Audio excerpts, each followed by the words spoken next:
Thanks for coming out and watching the oxymoronic Reddit Professional Show, where I showcase the best and worst of the internet. Here I comment on brilliant and hilarious comment chains regarding dumb shit on the internet for you to enjoy. Make sure to subscribe, hit the little bell button so that you get notifications every time we come up with a new video. Enjoy this week's show. Be careful what you say in public. My wife and I were at Panera eating breakfast and we noticed a lady behind us talking on the phone very loudly. We couldn't help overhearing her talk about a bill not being paid. We were a little annoyed, but not a big deal because it was a public restaurant. We were not trying to listen but were shocked when she announced that she was about to read her card number. She then gave the card's expiration date, security code, and her zip code. We clearly heard, and if we were planning on stealing it, she gave us plenty of notice to get a pen. Don't read your personal information in public like this. You never know who is listening and who is writing stuff down. I heard a woman loudly read out her phone number to someone she was on the phone to, landline, while on a train. When that call finished, she got another call straight away. Most of the carriage had that, "Oh great, here we go again, look." When she answered, a guy on his phone nearby loudly said, "You shouldn't give out your personal info so clearly in public like that," and hung up. He seemed to make an impression. LOL, a phone number. Half the telemarketers in the US have my phone number. I was in an elevator today and the elevator got a robocall. Can you tell us more? It turns out, elevator call buttons don't call the front desk or security. They call some center that monitors elevators. Apparently, they use regular phone lines, which means elevators have phone numbers. This particular recording was selling insurance and the voice was saying, "Press 1 for English or 2 for Spanish."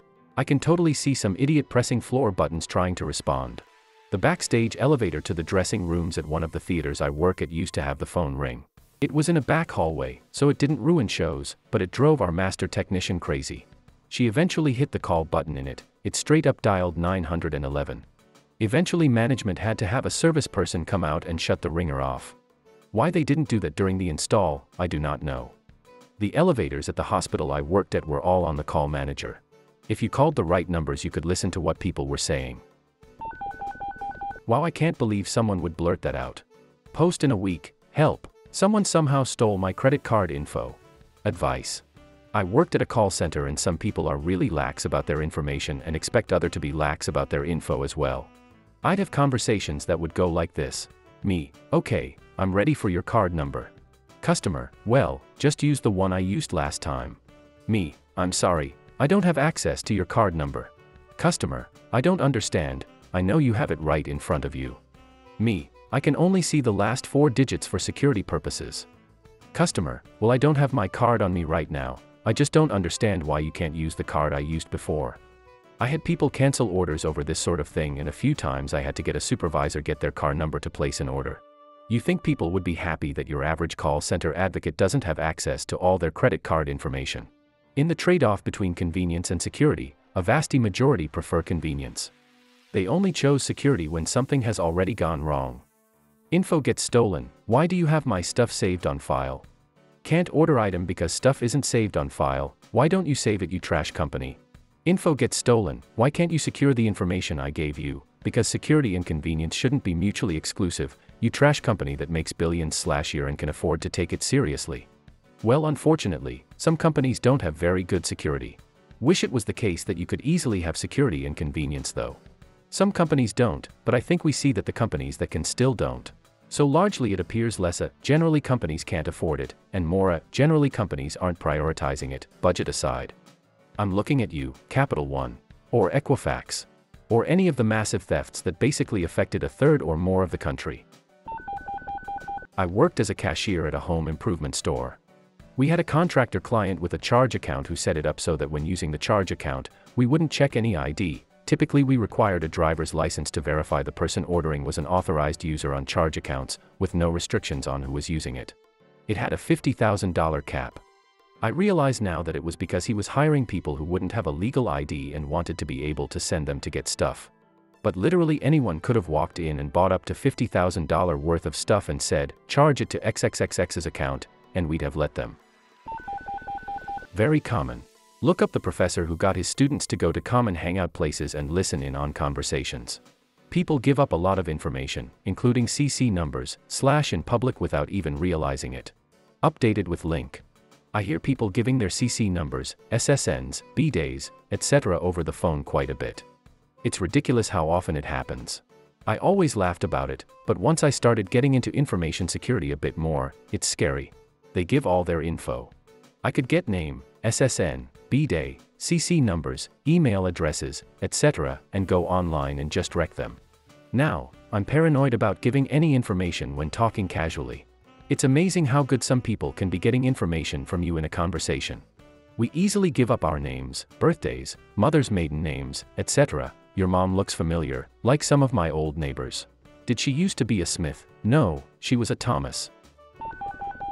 This doesn't shock me. I work on ETAR projects, and we have to really keep it down, for who knows who is listening. And I often have to shush coworkers when we're in public, or even non-ETAR areas of the office. For some reason, people like to feel that they're in their own little bubble. As if you're not directing a comment to someone, they can't hear it. It's weird. I've had people email me photos of their credit cards for payment. It's no wonder half the time I hear, "Oh, no, let me give you a new number, that old number was compromised. Someone sent us their actual card in the mail once." That's scary. Just keep it on file for future payments. This is a stupid thing to do in public, absolutely. That said, the worst case scenario is someone uses her card information fraudulently, she reports it to her card issuer and has the fraudulent charges removed, new card sent, etc. It's a hassle and it's stupid, no doubt about it. It's not particularly hazardous, especially when you consider the amount of card skimmers and other techniques out there the average person couldn't recognize if their life depended on it. That said, the worst case scenario. I dunno, someone dumb enough to blurt out every number on their CC in a busy shop probably isn't looking too hard at their statements. I don't understand why everyone is jumping to attack this woman. I would, and probably have, absolutely read my card out in public, and I also keep track of every single charge on all of my statements. I don't see how this is dumb. Credit card fraud 99% of the time happens because of hacks, skimmers, phishing, etc., not because someone at the coffee shop overheard you and wrote down your details. The kind of people that skim CC info are usually smart enough not to risk whipping out a pen and paper and listening for someone's card info at a coffee shop in public. These people are skimming hundreds of cards regularly and selling them for $5 a pop on the dark net.